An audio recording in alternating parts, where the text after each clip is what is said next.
Africains noirs qui acceptez ça. Les Français viennent chez vous, ils ouvrent un stade, ils font ceci, ils font leur culture, vous acceptez. Mais en temps, vous êtes là. Jésus m'aime, oh yeah. Jésus m'aime, oh yeah. Je ne pourrai jamais l'abandonner. Ah! Qui est le fou? Si tu vis encore dans l'obscurantisme profond, le bal d'alcun des encéphales euphoriques, bienvenue à la bioluminescence. Lorsqu'en 2017, les Sud-Africains sont en train de chasser les Nigérians, en fait les autres nationalités qui résident chez eux et qui font les commerces, ils ont même cassé tous leurs commerces jusqu'à tuer, ils les brûlent. Est-ce les Tunisiens? Lorsqu'en 2021, ici, juste hier là, les Guinéens chassent Camerounais, en fait toutes les autres nationalités qui résident chez eux, est-ce les Maghrébins? Lorsque les Congolais, République démocratique du Congo, sont en train de chasser les Burkinabés, ou les Burkinabés sont en train de chasser les Congolais chez eux, est-ce les Maghrébins? Lorsque je veux dire quoi, les Brazzavillois chassent les Quinois de leur territoire, est-ce les Maghrébins? Il faudrait qu'on arrête l'hypocrisie. Il faudrait qu'on puisse penser à une Afrique unie. Les Africains noirs, ils pensent au bien des Maghrébins lorsqu'ils veulent parler de Kadhafi. Pourquoi Kadhafi est votre frère aujourd'hui? Pourquoi vous trouvez que Kadhafi était le plus grand panafricain? Parce qu'il a pensé positif pour les Africains. Il a pensé positif pour les Africains noirs aussi, non? Oh, mais aujourd'hui, c'est les Tunisiens, ce sont les Maghrébins. Ils veulent quitter l'Afrique. Ils veulent partir là-bas, oui. Il veut quitter l'Afrique, il veut partir là-bas. C'est assez normal parce que l'homme noir est assez émotif. Et lorsqu'on veut lui parler de son émotion, il n'est pas prêt à écouter. Aucun noir n'est prêt à écouter. Quand tu dis à un noir, tu es émotif, mon frère, écoute, tu es trop pleurnichard, il s'emporte, il prend les bâtons, il veut te taper. Il ne veut rien entendre de son éducation. Il ne veut véritablement rien écouter. Et avec ça, on va avancer, on va aller où? Aujourd'hui, on veut penser l'Afrique unie. On veut penser l'Afrique qui se développe. On est en train de pleurnicher. Oui, le combat n'est pas sur le Maghreb. Le combat, c'est avec nos présidents. Le combat, ce sont nos gens qui nous dirigent. Le combat, c'est aller leur dire que quittez les contrats que vous avez décidé de signer. Et ces contrats qui nous amènent vers un système esclavagiste. Imaginez les jeunes Camerounais, les jeunes Guinéens, en fait tous les francophones, beaucoup d'entre eux étudient.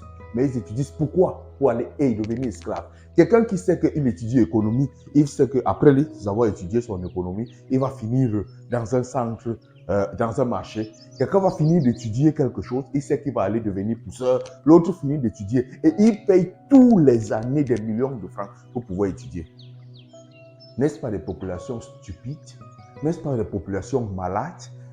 Si tu veux évoluer, commence par choisir une filière universitaire qui va t'amener vers l'éducation positive, qui va t'amener vers un emploi. Mais vous étudiez pour aller devenir esclave, pour aller devenir ceci. Et vous acceptez ce système éducatif. Et vous êtes fiers pour aller vous dire non, ce sont les Maghrébins, lorsqu'on part chez eux, lorsqu'on fait ceci. Nos sœurs qui font la prostitution en Tunisie. Tu parles les regarder, elles ont des doctorats, elles ont des licences. Mais pourquoi elles ont fui? Parce qu'elles ont mal étudié, elles ont mal choisi les filières, elles ont choisi des filières qui amènent où? À l'esclavage. Elles sont esclaves. Vous étudiez de la 6e ou sinon du cours moyen de la CIL en terminale, allant à l'université pour devenir esclave. Et vous savez que c'est pour devenir esclave. Aujourd'hui, on vous amène dans l'esclavagisme. Vous commencez à pleurer. Ce sont les Maghrébins, ce sont les Tunisiens, ce sont les ceci. Ces Maghrébins que vous voyez là, eux-mêmes, ils veulent traverser la mer pour entrer en Europe. Eux-mêmes, ils ne voient pas clair. Si vous êtes parti s'immoler, il a versé le carburant sur lui, il s'est brûlé. Si tu sens que tu es capable, va mettre le carburant sur toi, brûle-toi. Et décide-toi de sauver les Africains. Lumumba, tout ça, ils ont sacrifié leur vie pour sauver. Mais aujourd'hui, vous voulez sacrifier vos vies pour sauver des causes qu'on peut diriger, qu'on peut arranger à partir de nos pays. Si on chasse nos présidents, si on décide, on cause avec eux, la jeunesse se lève et dit non, aujourd'hui, on ne veut plus ces présidents. On veut un changement, on veut faire ceci, on veut suivre la tendance peut-être des militaires, des Maliens et tout ça. On va voir le changement de l'Afrique. On peut le penser. J'étais trop fier aujourd'hui de voir Sidika Diabaté avec une guitare africaine en train de chanter l'hymne du Mali et je vais dire quoi, de la Guinée, je crois. Pourquoi? Ça donne une certaine fierté. Mais le noir, il n'a aucune fierté. Il ne se reconnaît pas. Il ne connaît pas son identité. C'est lui qui est dans multiples religions. C'est lui qui est dans multiples éducations. C'est lui qui n'a pas une identité. Il ne sait même pas quel Dieu suivre. Il est égaré comme ça. Et on s'en vante. On ne nous aime pas. On nous déteste. On fait ceci. Vous allez pleurer. Vous n'avez même pas encore pleuré. Vous allez pleurer. Vous n'avez même pas encore pleuré. Ça commence par commencer à accepter que tu es fou. Toi, le noir qui me suit, accepte que tu es fou. Toi, le noir qui me suit, accepte que tu es émotif. Toi, le noir qui me suit, accepte que tu ne veux pas réfléchir. Quand tu vas arrêter la folie où on veut te parler, tu commences à bagarrer, à ce moment, tu pourras comprendre que tu es un homme libre. C'est là où commence la liberté. Écouter, éduquer. Une éducation stupide. Je regarde mes frères en Afrique, j'ai pitié d'eux.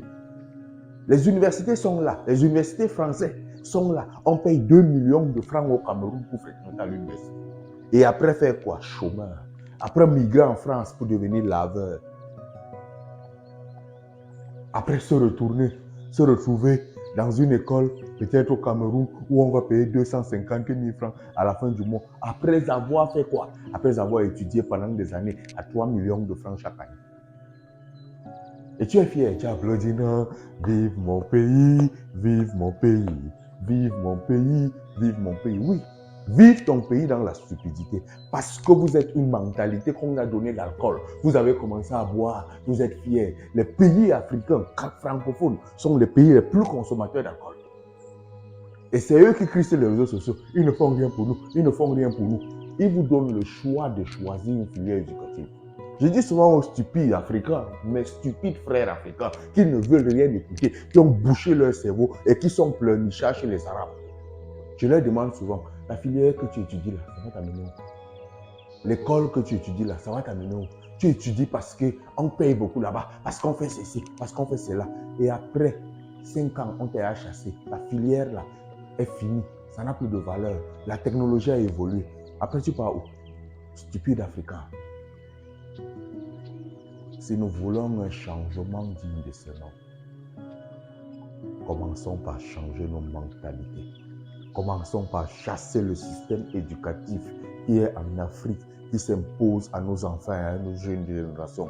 Parce que si on nous éduque bien, on nous éduque avec une vision et un projet, on pourra se relever. Si on nous éduque bien, on aura le courage de dire à un dirigeant qui dirige mal, lève-toi. Le Congo est là. Combien d'années? Il dirige mal, on voit, non? Le Cameroun est là. Il dirige, on voit, non? Nous tous sommes en train de voir comment il dirige, non?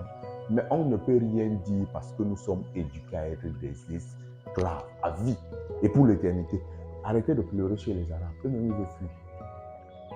Lorsque mendiant se lève, il part quelque part, il est calme et poli. Si tu vas chez quelqu'un pour mendier, sois calme et poli. Lorsque tu te lèves, tu pars dans un pays, tu as décidé de partir dans ce pays-là, il faudrait savoir que ce pays a des règles. Et les règles, tu dois les suivre. Tu ne peux pas arriver dans un pays, tu épouses tes règles. Tu arrives là-bas, on te dit qu'ici, on ne boit pas de l'alcool, on ne mange pas les chats. Vous partez, vous ouvrez les bars, vous buvez l'alcool dans la rue. Vous voulez quoi? Ils acceptent que vous modifiez l'éducation et la vision de leurs enfants. C'est vous, Africains noirs, qui acceptez ça. Les Français viennent chez vous, ils ouvrent un stade, ils font ceci, ils font leur culture, vous acceptez. Mais en tout temps, vous êtes là. Jésus m'aime, oh yeah. Jésus m'aime, oh yeah. Je ne pourrai jamais l'abandonner. Ah, Jésus va venir nous sauver. Allons-y, ne réfléchissons pas, n'allumons pas nos cerveaux, laissons ça éteindre.